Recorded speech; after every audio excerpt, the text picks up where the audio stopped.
Everybody. So I am excited to get to share this lesson with you today. Let's begin with our affirmation.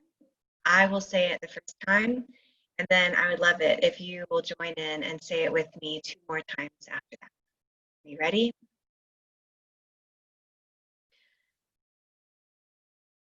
The spirit of the universe provides all that I need. Can you join me? The spirit of the universe provides all that I need. Last time together. The spirit of the universe provides all that I need. Before we start our story today, I want to ask you a question. What was your favorite Christmas present last Christmas? Do you know? And if you do know, or even if you don't, what about the one before? What about Christmas before last? What was your favorite present? I bet some of us cannot remember. But maybe some of us can. But that is a little bit of a hint about what we're going to be talking about today. So something to think about. Our story is called Little Lizard's Sorrow, and it is a tale from Vietnam. In many parts of Asia, there are little lizards that scurry amongst the bushes and grasses and even up and down the walls of the houses. This little lizard can be heard making a soft sk, sk, sk sound as it runs around. There is a story about why this little lizard sounds so distressed. There was once a rich gambler who had more things than he could ever use, but he just couldn't stop adding to his collection of possessions. Instead of buying more things, however, he figured out a way of tricking people and getting them for free. The gambler would challenge some poor, unsuspecting person to a bet. I'll bet my best silk robe that I own any object you can name, he might say. Tempted by the thought of winning a beautiful silk robe, the other person would bet something that they owned. I'll bet my fanciest tea set that you don't own a pair of solid gold chopsticks, the person might reply. But of course, the gambler would have a pair of solid gold chopsticks. Then he would gleefully take the fancy tea set from the loser. He played this game for years, never losing a bet. Everyone in the region learned to avoid the greedy gambler because everyone had lost something to his scheme. The gambler had acquired many possessions, so many possessions, that he had to build more rooms onto his sprawling estate. Workers were busily hammering and sawing when a visitor dressed in a poor, rough tunic approached.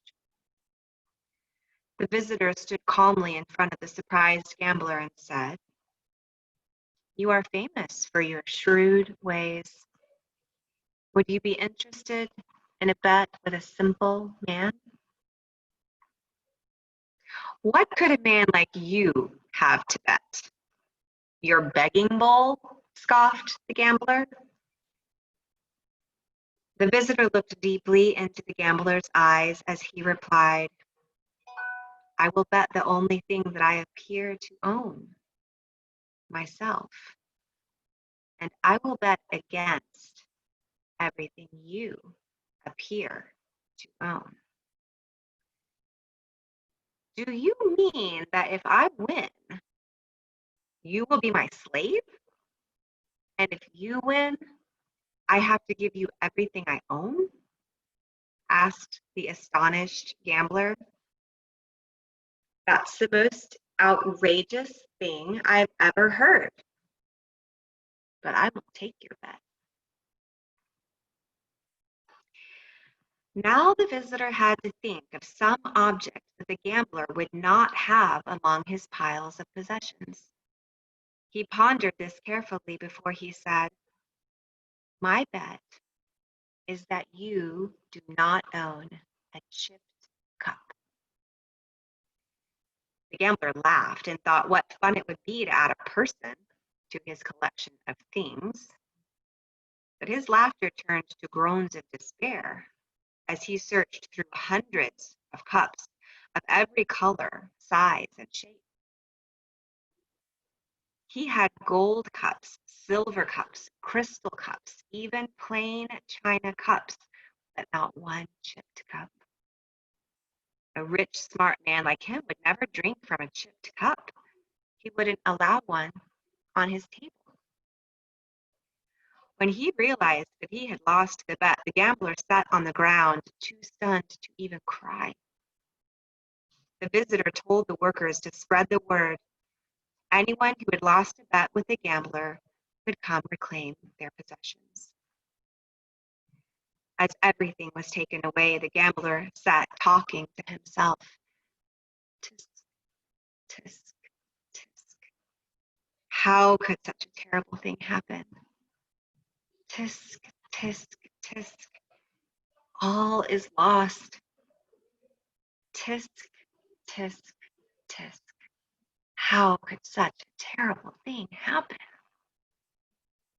The visitor walked down the road with the only thing he appeared to own, himself. And where once the sad gambler sat talking to himself, there was a small lizard scurrying through the grass, saying, "Tisk, tisk, tisk."